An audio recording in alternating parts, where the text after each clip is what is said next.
ಅದು ಮುಳುಗಡೆ ಸಂತ್ರಸ್ತರಿಗಾಗಿ ನಿರ್ಮಾಣವಾಗಿರುವಂತಹ ನವನಗರ. ಮೂಲ ಸ್ಥಳದಲ್ಲಿ ಇದ್ದ ಮಸೀದಿಗಳಿಗಿಂತಲೂ ನಗರದಲ್ಲಿ ಹೊಸದಾಗಿ ಹೆಚ್ಚೆಚ್ಚು ಮಸೀದಿಗಳು ಈಗ ತಲೆ ಎತ್ತುವಂತೆ ಮಾಡ್ತಾ ಇದೆ ಅನ್ನುವಂತಹ ಆರೋಪಗಳು ಕೇಳಿಬರ್ತಾ ಇದೆ. ಅದರಲ್ಲೂ ಅನಧಿಕೃತ ಮಸೀದಿಗಳ ನಿರ್ಮಾಣಕ್ಕೆ ತಡೆ ನೀಡಿ ತಕ್ಷಣ ತೆರವುಗೊಳಿಸುವಂತೆ ಹಿಂದೂ ಕಾರ್ಯಕರ್ತರು ಪಟ್ಟನ್ನ ಹಿಡಿದಿದ್ದಾರೆ. ಈ ಬಗ್ಗೆ ಒಂದು ರಿಪೋರ್ಟ್ ಇದೆ, ಬನ್ನಿ ನೋಡ್ತಾ ಹೋಗೋಣ. ಬಾಗಲಕೋಟೆ ನವನಗರದಲ್ಲಿ ಬೇಕಾಬಿಟ್ಟಿ ಮಸೀದಿಗಳು ತಲೆ ಎತ್ತುತ್ತಾ ಇವೆ. ಹೀಗಾಗಿ ಹಿಂದೂ ಪರ ಸಂಘಟನೆ ಕಾರ್ಯಕರ್ತರು ನಗರದಲ್ಲಿರುವ ಅನಧಿಕೃತ ಮಸೀದಿ ತೆರವುಗೊಳಿಸುವಂತೆ ಅಧಿಕಾರಿಗಳಿಗೆ ಮನವಿ ಮಾಡಿದ್ರು.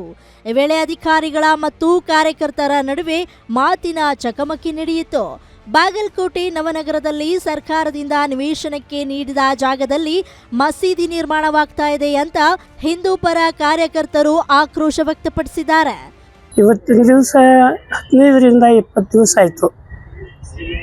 ಏನು ಅಲ್ಲಲ್ಲೇ ದರ್ಗಾ ಮಸೂತಿ ಅಂತಾರೆ, ದರ್ಗಾ ಅಂತಾರೆ. ಇವು ಸೆಕ್ಟರ್ದೊಳಗೆ ಇರಲಾರದು. ಏನು ಗೃಹ ಸಂಬಂಧ ಕೊಟ್ಟಂಥ ಸೆಕ್ಟರ್ದೊಳಗೆ ಅಲ್ಲಿ ಅನಧಿಕೃತವಾಗಿ ಮಸೀದಿ ಕಟ್ಟಕ್ಕೆ ಅರ್ಜಿ ಕೊಟ್ಟು.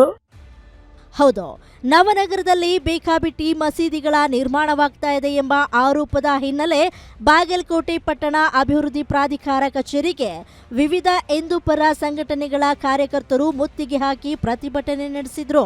ನವನಗರದ ಸೆಕ್ಟರ್ ನಂಬರ್ 50, 60, 64, 65 ಸೇರಿದಂತೆ ಸಾಕಷ್ಟು ಸೆಕ್ಟರ್ಗಳಲ್ಲಿ ನಿವೇಶನಗಳಿಗೆ ನೀಡಿದ ಜಾಗದಲ್ಲಿ ಪ್ರಭಾವವನ್ನ ಬಳಸಿ ಅನಧಿಕೃತವಾಗಿ ಮಸೀದಿ ನಿರ್ಮಿಸಲಾಗ್ತಾ ಇದೆ ಎನ್ನುವ ಆರೋಪವಿದೆ.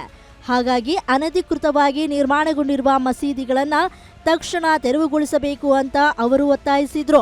ಇಲ್ಲಿ ಸಾರ್ವಜನಿಕರು ಬಂದು ಸ್ವಲ್ಪ ಮನವಿ ಕೂಡ ಕೊಟ್ಟಿದ್ರು. ಮನವಿ ಏನಂತಂದ್ರೆ, ಅನಧಿಕೃತವಾಗಿ ಸ್ವಲ್ಪ ದೇವಸ್ಥಾನಗಳಾಗ್ಲಿ ಅಥವಾ ಮಸೀದಿಗಳಿಗಾಗ್ಲಿ ಅಥವಾ ಬೇರೆ ಯಾವ ಸಂಘ ಸಂಸ್ಥೆಗಳಿಗಾಗ್ಲಿ ನೀವು ಕಾನೂನು ಉಲ್ಲಂಘನೆ ಮಾಡಿ ಅವ್ರಿಗೆ ಹಂಚಿಕೆ ಮಾಡಿದೀರಿ ಅಂತ ಹೇಳಿ ಒಂದು ಕೂಡ ಅವ್ರ ಮನವಿ ಕೂಡ ಇತ್ತು.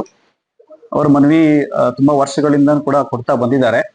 31ನೇ ತಾರೀಕಿಗೆ ಒಂದು ಕೂಡ ನಮಗೆ ಒಂದು ಮನವಿ ಕೂಡ ಕೊಟ್ಟಿದ್ದಾರೆ. ಅದಕ್ಕೆ ನಾವು ಉತ್ತರ ಕೂಡ ರೆಡಿ ಮಾಡ್ತಾ ಇದ್ದೇವೆ.